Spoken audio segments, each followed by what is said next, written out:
Hello, friends, welcome back. This is Vrinda, your friendly neighborhood allergist, and today is an introductory video on allergies. So, what are allergies?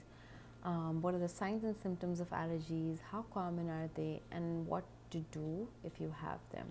So, allergy is an inappropriate or exaggerated response of your immune system to an otherwise harmless antigen. So, a lot of times your body thinks that something that's harmless, like dust or pet dander, as something that is harmful, like bacteria or virus, and mounts an exaggerated immune response. So, that exaggerated immune response is basically what an allergy is. You can be allergic to a lot of things. It can be in the air, like dust, pollen in the springtime, or it can be through your food, like people are allergic to eggs, shrimp, fish, milk, wheat, soy. So there are many common triggers, and usually you get exposed to these allergens either through your skin or through breathing them, or they can come in contact with the mucosa of your eyes, or you can eat them in the form of food. Okay, so how do you identify if you have allergies? So, usually the signs and symptoms of allergies are, if it's in the eyes, then itchy eyes. It will be both your eyes. So, if it's an allergy, it will be both your eyes. But itchy, runny eyes. Then in your nose, itchy nose, runny nose. You'll feel like rubbing it. You'll feel like sneezing a lot. It will be congested, always running. It can also present with postnasal drip. So, you feel like there's a little bit of a drip at the back of your throat. That can happen if your nose is congested for a long time. A lot of time people have itchy palates, so sometimes they feel like itching at the back of their palate. So that can also be caused by allergies. It can affect your skin, so it can cause hives.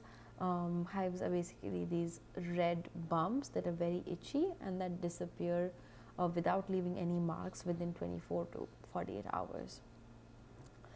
Sometimes, especially with food allergies, it can also cause dizziness, the feeling that you're going to pass out. It can also cause vomiting, diarrhea, abdominal pain, but it has to be within 15 to 30 minutes of the exposure. So, exposure to food or exposure to whatever the allergen is. Some people are also severely allergic to animal stings like wasps, bees. So that's another trigger for some people. How common is allergies? And as an allergist, I'm asked that question pretty often. So in the United States of America, allergies are very common. 50 million people suffer from one allergy or the other. That's a very high number. You could say almost 4 to 6% of the population is affected. So among 100 people, 4 to 6 people will have some allergy or the other. Unfortunately, children are also affected a lot with allergies. Amongst chronic diseases, it's actually the sixth most common cause of chronic disease. And it bothers you. It bothers you on a day-to-day basis. Nobody wants to go to work with a runny nose. You can't sleep. It affects the children's school performance. So it's best to identify that you have allergies and get treated for it. So if you have allergies, what can you do now before you're able to see your primary care or before you're able to see your allergist? The first and the most important is avoid the trigger. So if you know you're allergic to milk, avoid milk. If you know you're allergic to shrimp, avoid shrimp. If you know you're allergic to dust, try to avoid dust. And that I've covered in another video on dust allergies. That will be really helpful on how to avoid the specific triggers. There are over-the-counter medications. They're called antihistamines. So they're medications like cetirizine, levocetirizine, Claritin, fexofenadine, and the bigger guns like diphenhydramine, which is Benadryl, hydroxyzine, that are available over the counter, and that will help you with the runny nose, the itchy eyes, those symptoms, hives. So they are very good medications. They're very effective, but they act as band-aids. They don't cure the allergy. They just treat the symptoms for the time being.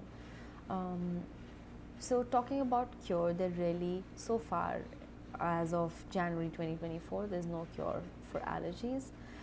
There is allergen oral immunotherapy or subcutaneous immunotherapy, where you can give a small dose of the allergen to your body and slowly build it up and builds desensitization. So you help your body to deal with the allergen better, so that it doesn't always overreact so much. The intensity of the reaction is lowered, but still that's not a cure. Some people may outgrow their allergies. For example, especially in cases of children, you might have heard that, oh, when my kid was young, they had egg allergy and now they don't anymore. So it's possible for some children to outgrow their allergies, but it's very hard to predict who will outgrow and when they will outgrow. So I hope this video was helpful as a brief overview. There are many things that stem off from it. For example, if you can't cure allergies, then what's the best way to deal with them? You can prevent allergies. You can prevent them from happening. So I'll make another video on how to prevent them from happening. Another thing is, why did I get this allergy? Why? So that question is very hard to answer.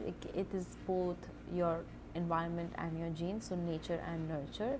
So your genes, if your mother is peanut allergic, doesn't mean that you will also be peanut allergic, but it means that you will have a propensity for atopy, so developing allergies. So you might be allergic to another thing.